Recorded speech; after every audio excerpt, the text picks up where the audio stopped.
Welcome to this video about troubleshooting engine problems for air traffic controllers. What happens when a pilot has an engine problem, whether it's a total or a partial engine failure, and we are tempted or asked, perhaps, to help with troubleshooting the pilot's engine problems. I'll give you my thoughts about that. For the record, I'm filming this on January 8th of 2021. So first of all, some basic thoughts. First of all, if the engine failure occurs during a descent for landing, there's a good chance that it's carb icing. The simple antidote is to apply carb heat for those situations, and it's imperative that the sooner it come on, the better. So that's practically the only one that I would ask controllers to do, whether they are asked or not. If you're talking to a pilot who's descending for landing, has an engine failure, and they don't expressly say something like they've got a bad vibration or they've got oil spraying all over the windshield or something, if it's just an engine failure, you don't know what it is, go ahead and remind them, apply carb heat if applicable for your aircraft. Other than that, I would really recommend that we just remind pilots to use their checklist because there are so many situations. I will note also that many engine failures involve problems with the fuel supply. And just to introduce you to a couple of terms that you may or may not be familiar with, fuel exhaustion basically means that there's no gas left anywhere in the plane. They've run the darn thing out of gas.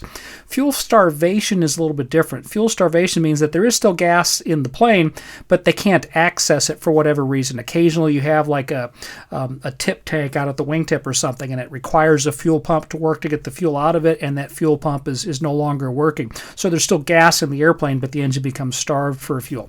This can also happen when somebody is switching from one fuel tank to another, and for some reason or another, the fuel tank selector gets kind of stuck between the two tanks, or the pilot thinks they get it to the new tank, they don't. It's in kind of some intermediate position. So there's still gas in the airplane, but the engine itself still runs out of gas. That can be fixed.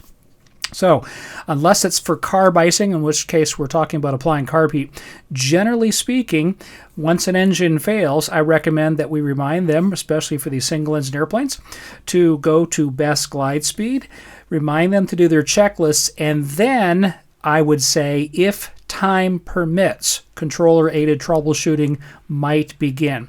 Generally speaking, pilots should be able to do this on their own. If it's more of a student pilot, let's say, they could certainly use some assistance. A pilot who asks for help can use some help, certainly. In these cases, the more experienced that the controller has as a pilot themselves, the better it's going to be. So if we have pilot-rated controllers available, please get them there quickly to help with the troubleshooting. It's going to be very difficult in most cases for a non-pilot-rated controller to help a pilot assist with troubleshooting an airplane engine.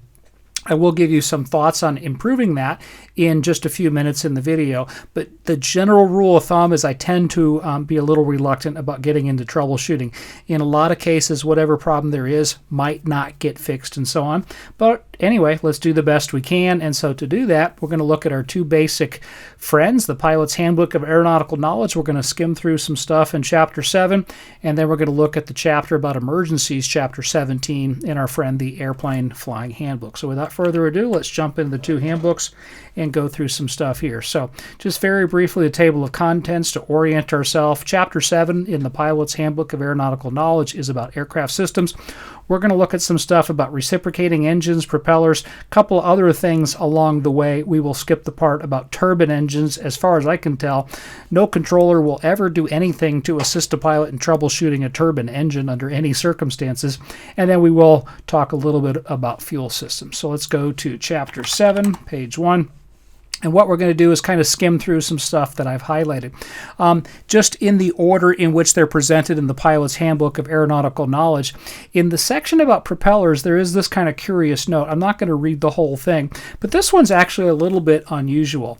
This makes reference to a special airworthiness information bulletin. It is not regulatory in nature for pilots of controllable speed propellers to think about. And they cite, among other things, a particular incident that took place with a single-engine aircraft that experienced a propeller overspeed during cruise flight at 7,000 RPM. So let me explain just a little bit. For controllable pitch airplanes, the pilot basically sets a control that sets a target RPM, and then the governor typically uses oil pressure, though it can be done other ways, so that the propeller blades rotate down at the hub, and it changes the angle of attack, or what propellers are called the pitch, in such a way that the engine maintains a particular RPM. Particularly if there is some kind of oil pressure interruption situation, those things are designed so that if there is a failure, it will default to the low pitch, which is the high RPM position. And what happens is, if you're at a fast speed, that speed itself is going to help kind of spin the propeller up. Okay, and if you're at a high power setting, so if you end up at this low pitch position with a lot of speed and any decent amount of power, you can overspeed the engine. So that's why I was talking about propeller overspeed. Well, when this particular incident happened, the pilot understood that he had a propeller overspeed, so he reduced power, because if you reduce power, you're going to reduce the engine RPMs, but also he slowed down to the best glide speed of 110 knots. Kind of guessing he's in a Bonanza based on that speed. I don't know for sure.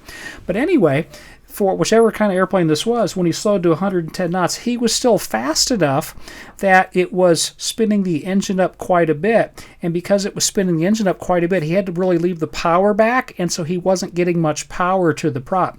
But anyway, it turns out in this particular case, he wasn't able to really use much power because he was flirting with overspeeding the engine and having it self-destruct.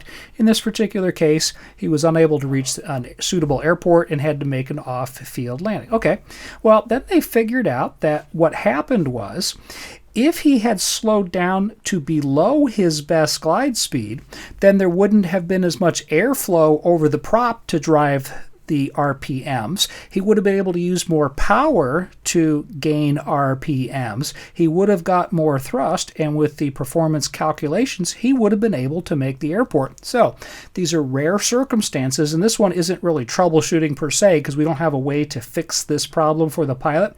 But if we ever have somebody who's had to pull the power way back during a propeller overspeed, we're treating it as kind of an engine failure situation, and they're at their best glide speed, there might be a mechanism where we ask them if they thought about slowing to slower than best glide speed so they can use more engine power without overspeeding the propeller. And I bet a lot of pilots don't know about this thing, even though it's openly published in the Pilot's Handbook of Aeronautical Knowledge, and we might be able to keep some pilots from making an off-airport landing and helping them limp along for a while to a suitable airport. It's not always going to be the case, but there might be some cases where that might help. That will be pretty rare. Very brief mention about the mixture control. In these videos that I've been doing in the flight sim, I've really kind of not used the mixture control because for the most part there's not much for us to do. I will note that the mixture control is typically set to the full rich position. I know this is in the context of carburetors, which is a curious thing to do because the mixture control exists in both carbureted and fuel injected engine. The FAA chose to put it in this section here about carburetors and so on. But basically what happens is you'll typically set it in the full rich position for takeoff. If you're up at altitude, high altitude takeoffs, you don't go to full rich and so on. And then among other things, when you're up at altitude, you will do what's known as leaning out the engine. And what can happen in some cases, as you descend, you need to richen up the mixture a little bit more. At some level, the reason I'm kind of avoiding it in the simulator is just because it's a nuisance to be, for my purposes with the emergencies, to be kind of playing with the mixture knob back and forth, even though you do that in the real airplane. But sometimes if somebody is asking us for help with troubleshooting, ask them to kind of move the mixture control back and forth a little bit. There are cases where for one reason or another, I'll kind of hint at a couple of these later, the mixture becomes excessively rich, and when you've got too much fuel, you're kind of flooding the engine combustion process. In some cases, you'll actually get more power by leaning the mixture out a little bit. In other cases, you are too lean, and it's best to richen the fuel mixture. So nothing in detail here, but as you'll see in a few minutes, sometimes we're going to remind pilots, maybe change the mixture control. Go to full rich, try leaning it out and see if that helps. Carburetor icing, I'll just note it here, we already talked about that. Okay, it does mention with regard to icing that a fuel-injected engine is considered to be less susceptible to icing than a carburetor system, but impact icing on the air intake. Basically, just the air intake is typically going to be near the front of the engine, and if you have icing that's affecting the whole airplane, you can have icing built up on the front of the air intake. That's this impact icing, also known as induction icing for fuel-injected engines. Okay, it's a possibility in fuel-injected or carbureted engines. Impact icing occurs when ice forms on the exterior of the aircraft and blocks openings such as the air intake for the injection system. Usually, if this happens, you have bigger problems if you're the pilot because you've got ice building up all over the airplane. But sometimes when the airplane is iced up, you are also reducing power, and the more power, the better you're going to be typically. And so if you get an airplane that seems to have a partial engine failure while they're also dealing with some kind of moderate or worse icing. Sometimes these fuel-injected engines have an alternate air intake system that works automatically. It kind of detects that the main intake is blocked, and so using springs and so on, the other door will open automatically. With other engines, you have to open it manually, and so if you ever have somebody with a partial engine failure and there is icing going on, if they say anything about a partial engine failure, you might consider asking if they have an alternate air intake that they can control. Some airplanes it is, some airplanes there's not. Okay, the ignition system. So how do the spark plugs get their electrical energy? It comes from the magnetos. I'm just going to kind of note here that most aircraft incorporate a dual ignition system. So there are two separate magnetos, two separate sets of wires, two separate sets of spark plugs to increase reliability of the ignition system. Each magneto operates independently to fire one of the two spark plugs in each cylinder. It improves combustion. It results in a slightly higher power output. If you lose one mag or just one spark plug, you can lose some engine power, you can have some engine roughness, and magnetos on rare occasions can seem to be like curious things, and so normally you run with the magnetos in both, but sometimes if somebody has a rough running engine, you can try switching to just the left magnetos, and that can improve things if there is some problem with the right magneto system kind of firing with the wrong timing, and ditto sometimes you go to the right magneto. So occasionally you might hear a pilot talk about they've tried the magnetos. If somebody's asking us for help troubleshooting, again, maybe it's a student pilot with a rough running engine, we can tell them to try running on just the left or the right magneto and see if that makes any difference. Engine cooling systems. Most car engines are liquid cooled because you've got the radiator with the fluids and so on. Most piston engine aircraft are air-cooled engines. Now, regardless of the cooling system, if you operate it at too high a temperature, it can cause a loss of power, excessive oil consumption, also what's known as detonation. Detonation does not mean that the thing blows up. You'll see a definition of detonation in a minute. It can also lead to serious permanent damage and so on. Now, under normal conditions, an aircraft not equipped with something known as cowl flaps, the engine temperature can be controlled by changing the airspeed or the power output of the engine. So think about this for a second. On an air-cooled engine, if you're running too hot, if you reduce the power, you're putting less heat into it, so that will help. If you get if you change the airspeed higher, you'll get more air coming through the engine for better cooling. So sometimes somebody's climbing and they're overheating the engine. So this is partly more deep background than anything else. If somebody's climbing with a piston engine aircraft and they've got a hot engine, very often what they will want to do is put the nose down so that they get some more speed, and then they also may or may not reduce the engine power. Either way, their climb performance is going to suffer. And that's why it says high engine temperatures can be decreased by increasing the airspeed and or reducing the power. Now, cowl flaps. What are cowl flaps? Cowl flaps, I'll use the definition here, are hinged covers that fit over the opening through which the hot air is expelled. If I go back one page, this one is showing what's known as a fixed cowl opening. So air is going to come in through the air inlet at the front of the engine, flow around the cylinders that are kind of exposed with these radiator films built directly into the cylinder heads, and then typically will exit through a gap down at the bottom of the engine. So in more simple airplanes like trainers, that's typically a fixed opening and so on. Some airplanes, though, those are movable flaps, so you can kind of optimize efficiency, cooling, and the rest. So on aircraft that do have these cowl flaps, use the cowl flaps to help control the temperature. Having said that, even some of these airplanes with cowl flaps, you're climbing, it's a hot summer day, you've got the cowl flap wide open, you still can be overheating the engine. and then they've kind of run out of ability to open the cowl flaps any further, effectively it's as if they have no cowl flaps at that point, and so they might still need to put the nose down and or reduce the power.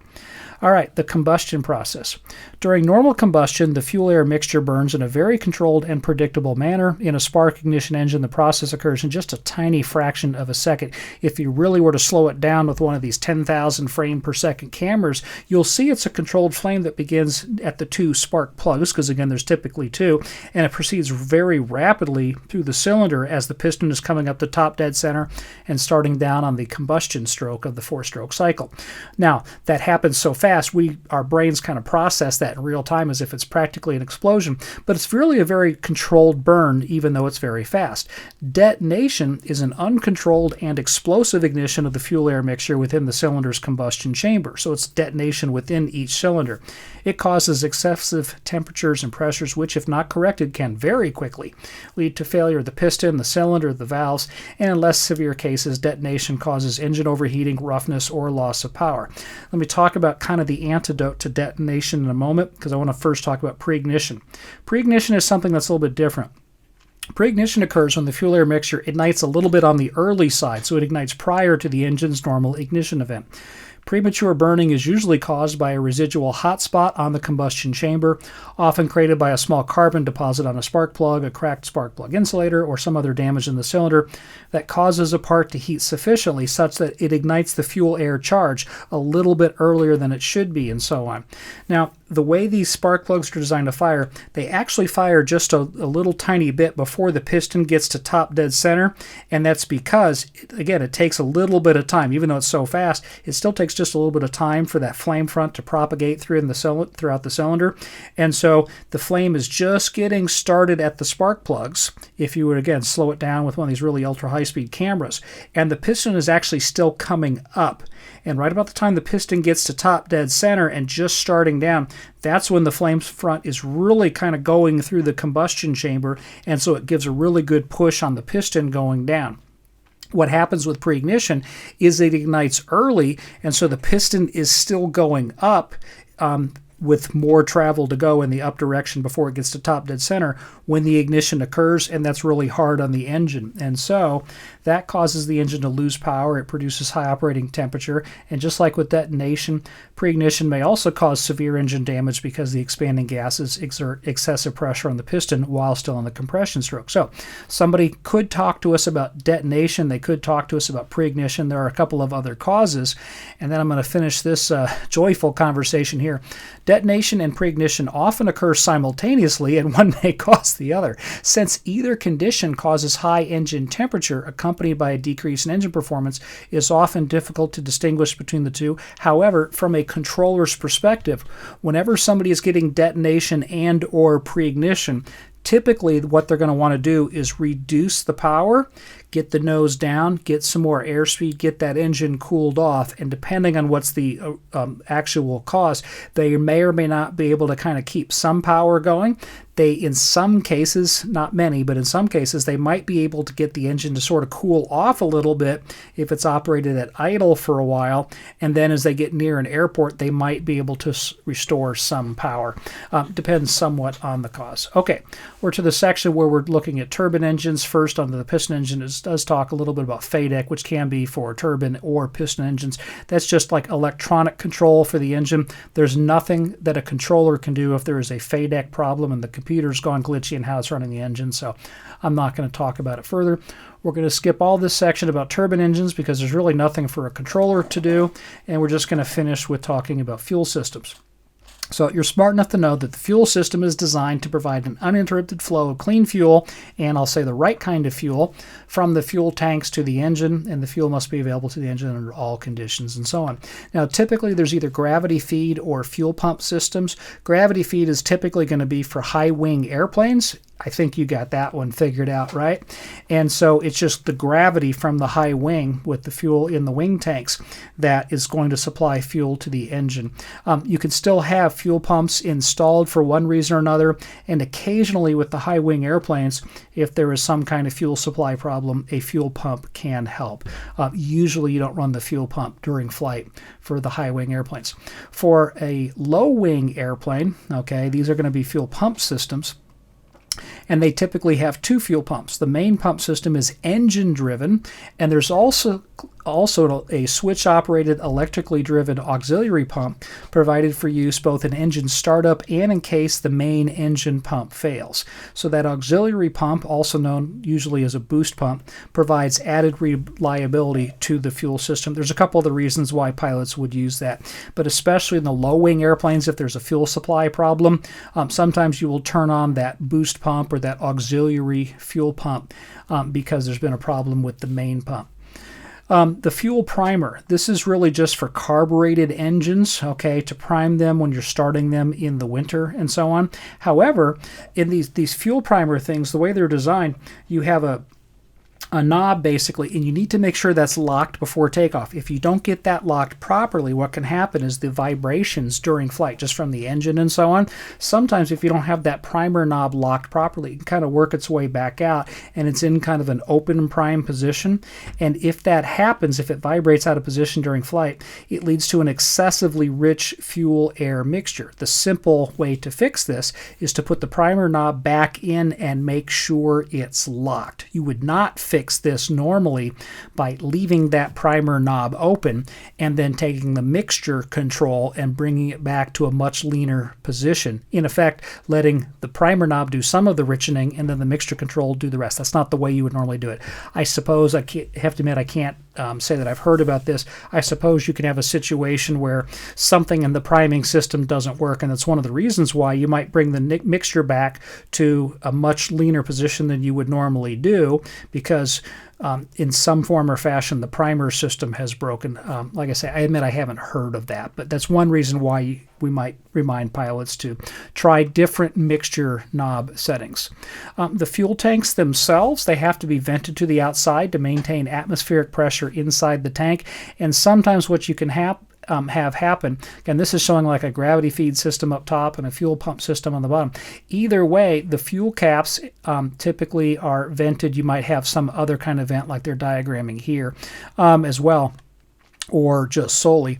But what happens is if a fuel tank vent, whether it's the cap or something else, if that gets blocked, in some cases what will happen is one tank might not be able to vent, and so it might be able to draw fuel for a little while, but because you have no vent to the atmospheric pressure, very soon you create kind of a suction inside the tank, and the fuel pump or the gravity can just no longer do that. And so what happens is it's a fuel starvation.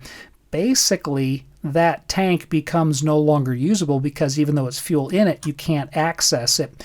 In that case, somebody's stuck with just the other tank. And you might think, okay, well, you've got an equal amount in each tank, so you're just down by 50%, so you're going to have to just divert somewhere.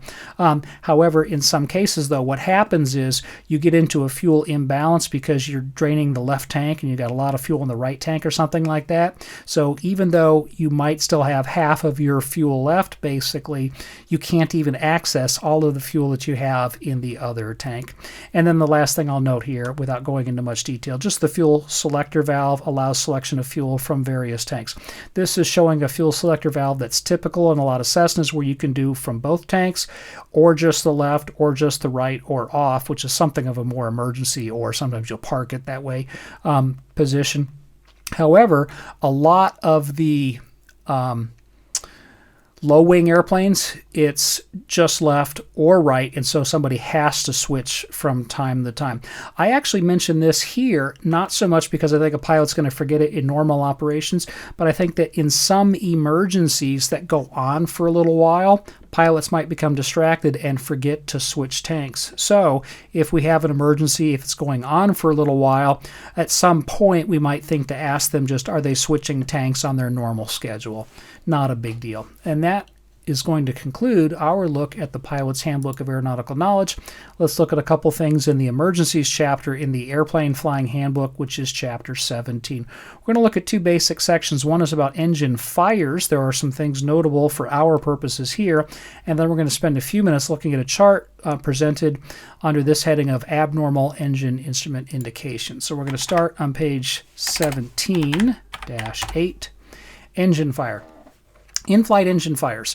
They're usually caused by a failure that allows some kind of flammable substance, such as fuel, oil, or hydraulic fluid to come in contact with a hot surface. You probably had that one figured out. They can be indicated by smoke and or flames. They can also be indicated by things like discoloration, bubbling, and or melting of the engine cowling skin in cases where flames and or smoke are not visible to a pilot. And in fact, in many cases, by the time a pilot becomes aware of an in-flight engine compartment fire, it's usually pretty well developed. So that's kind of a bad thing.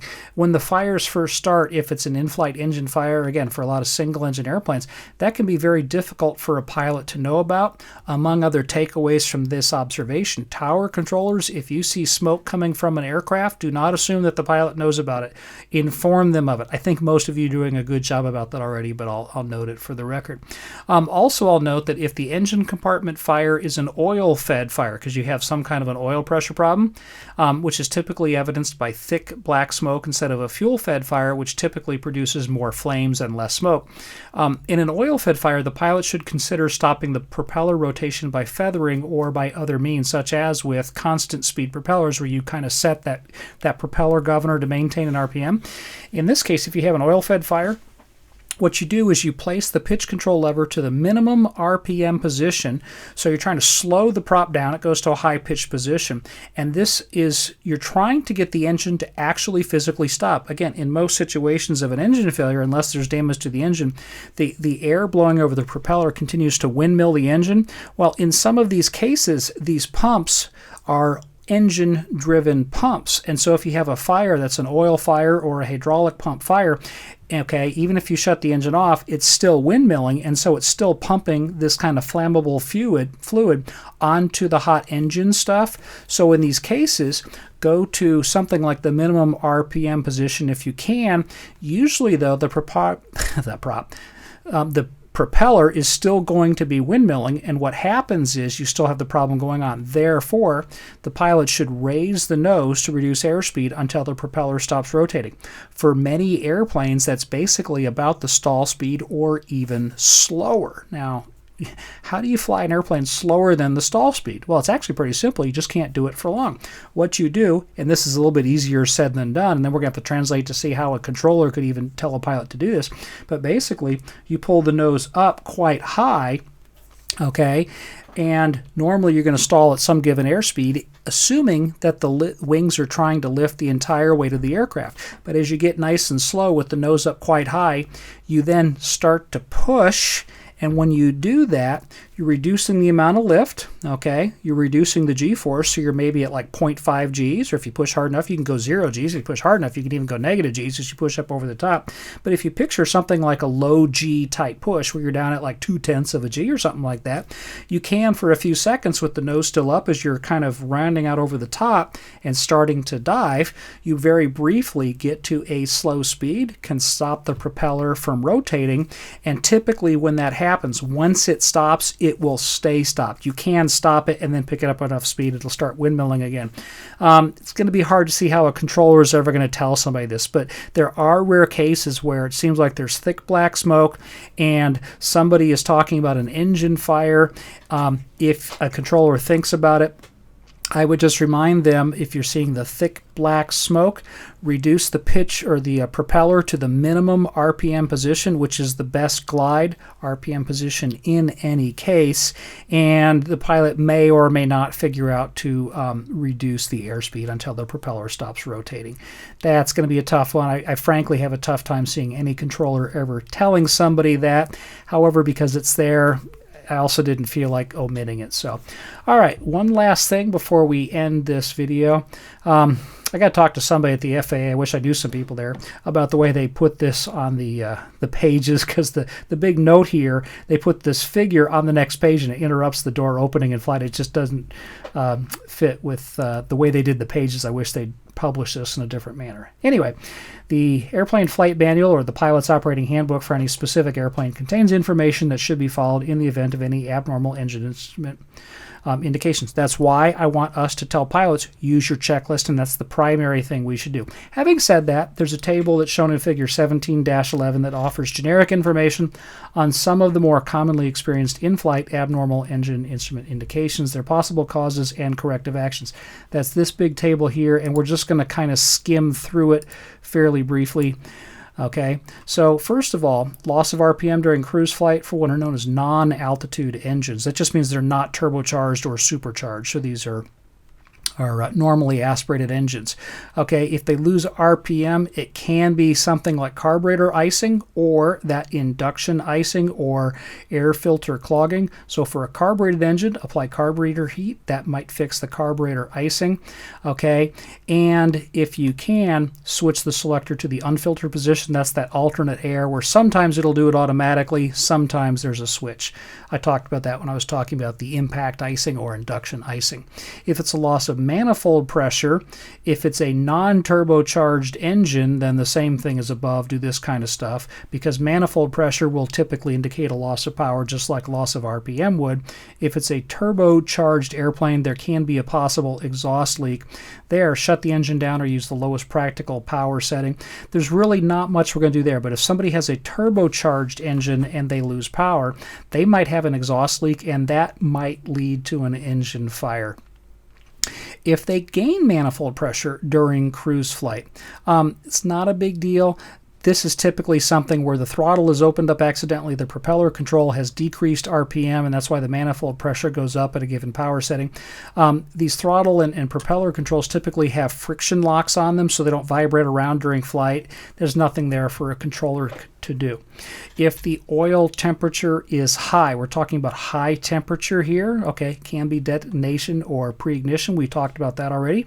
Could be inadequate engine cooling. We talked about that already. Nothing really here for oil that's congealed in the cooler in winter and it hasn't warmed up enough.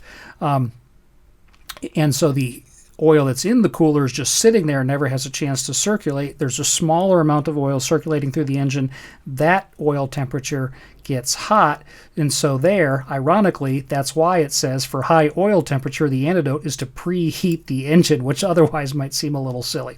Okay, forthcoming internal engine failure. Sometimes you have a major, problem with the metal rotating components, and that will result in the high oil temperature. It can be a defective oil cooler control.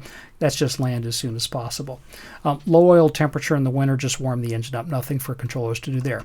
Okay, let me skip the high oil pressure for a second, go to low oil pressure. Low oil pressure definitely happens. It can happen with oil leaks of different kinds and things like that. Those kinds of things will be insufficient oil, and it says same as above.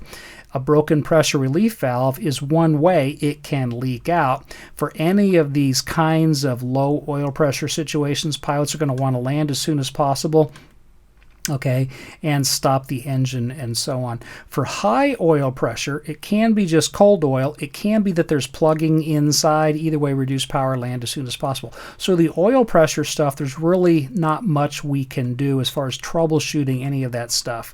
If it's fluctuating, just treat it basically as a low oil pressure situation. High cylinder head temperatures, so those cylinder heads that have the radiator fins for cooling on them, they're getting hot. Again, that can be something like detonation, pre-ignition, but whatever it is, okay, typically they're going to open the cowl flaps more if they can, increase airspeed, reduce power. The idea of enriching the mixture, I don't want to try to explain that one, but basically the fuel itself has a bit of a cooling effect, and so that might be able to help a little bit.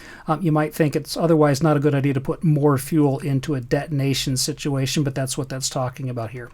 If the cylinder head temperatures are cold, I don't really see somebody telling controllers that. Okay, but then you close the cowl flaps so you keep the engine a bit warmer. It might be that the mixture is a little too rich, and that cooling I talked about there is what's keeping it cool, so they might lean the mixture out a little bit. So again, some of these is just if you have an engine failure we're trying to troubleshoot, kind of play with the mixture. Sometimes enriching the mixture helps. Sometimes leaning the mixture out helps, even though it's not saying lean the mixture here because it's excessively rich. That's what they're talking about. This one, extended glides without clearing the engine. This is not really something for controllers, but what that's talking about is sometimes you bring the power back to idle for some extended period, maybe during a descent. You stayed high for a while trying to clear weather or something like that. Then you're doing kind of an extended idle power descent. And clearing the engine just means every once in a while kind of running a fair amount of power on it, just kind of giving it a burst of power.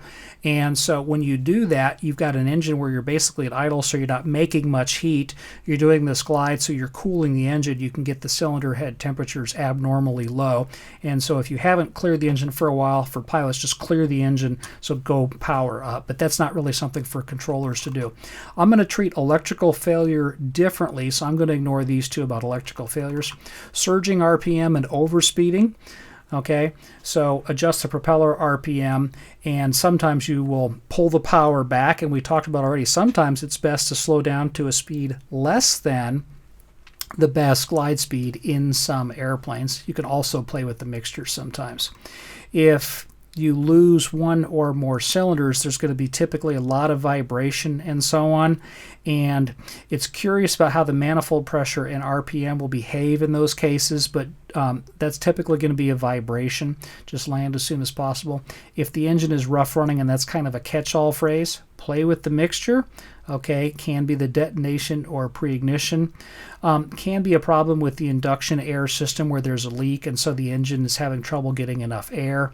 A couple other things, but finally, loss of fuel pressure. So if the engine-driven pump has failed, you turn on the boost pumps, and if there's no fuel, try switching tanks, turn on fuel. So the takeaway from this is we might be able to adapt this.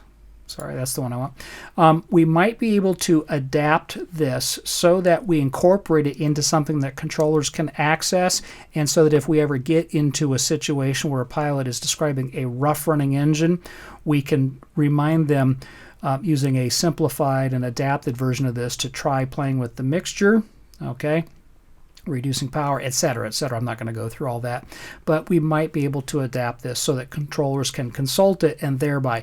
But the bottom line is typically I'm not a big fan of having controllers try to troubleshoot the engines. Carb icing is kind of an exception, but otherwise reminding them to use their checklist will help direct them to get the checklist out and go through the stuff applicable for this airplane. Thank you very much for enduring this very boring video.